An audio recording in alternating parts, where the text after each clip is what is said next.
Greetings, my lord. This is the main screen of the game.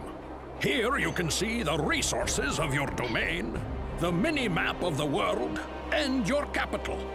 From here you can also open the research window, the spell book, enter your capital, and command your troops.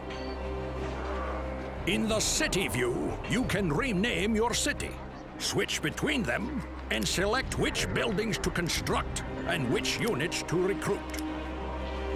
To construct a building, choose one from the list of buildings and point to a hex where you wish to construct it.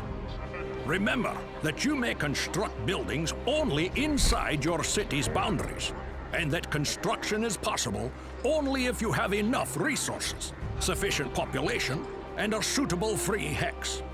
Some buildings also require other buildings to be erected first, or the presence of a local resource such as gold or donkeys.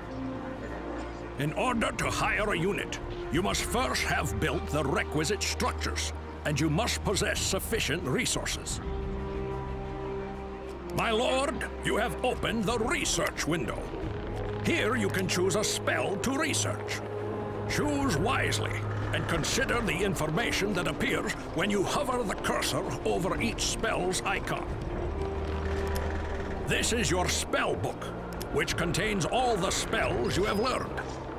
Note the indicator beside each spell's icon. This shows how much time is required to cast the spell. To give an order to a unit, you must first select it with a left click of the mouse. The selected unit can then be ordered to move or to attack. Orders are given also by mouse.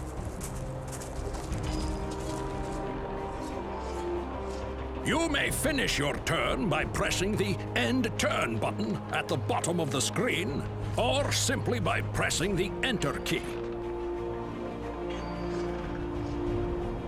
The number of hexes a unit can travel in a turn depends on the movement type of the unit, its number of movement points, and the terrain type over which it is traveling. Flying units may cross almost any terrain without hindrance. Most land-bound units can cross the seas on ships, provided you have built a harbor in one of your cities. If a unit has spent all of its movement points, it cannot move further or attack that turn. Note that attacking uses up all remaining movement points. In order to attack an enemy, your unit must be within striking distance. When you move your mouse cursor over a potential target, the battle prediction window will display. This allows you to consider the probable outcome of the attack.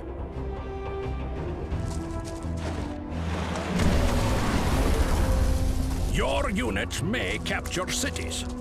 To capture a city, you must defeat any unit in the city's castle, defeat the castle itself, and then enter it with one of your units.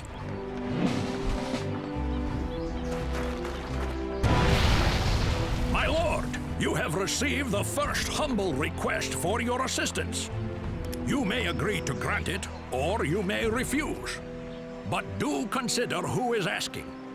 It is unwise to refuse quests offered by the gods.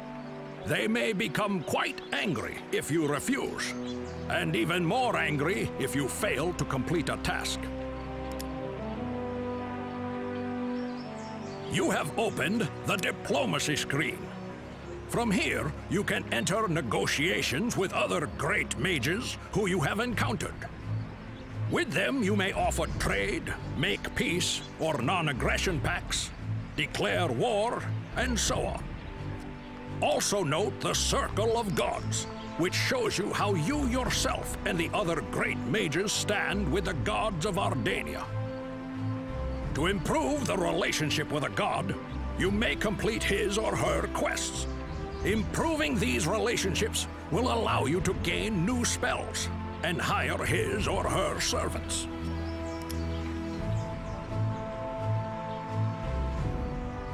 Your units can explore new territories, raise enemy buildings in the lairs of terrifying monsters, and gather loot from lost trade caravans and wrecked trade ships. In their travels, your troops may find portals to other worlds. To enter a portal, simply send a unit to its hex. But I must warn you, my lord, that other worlds can be very dangerous places indeed. You had better have quite an army, or first send in a recon force. I would recommend a low-level unit, or even the summoned troop. Someone that won't be sorely missed.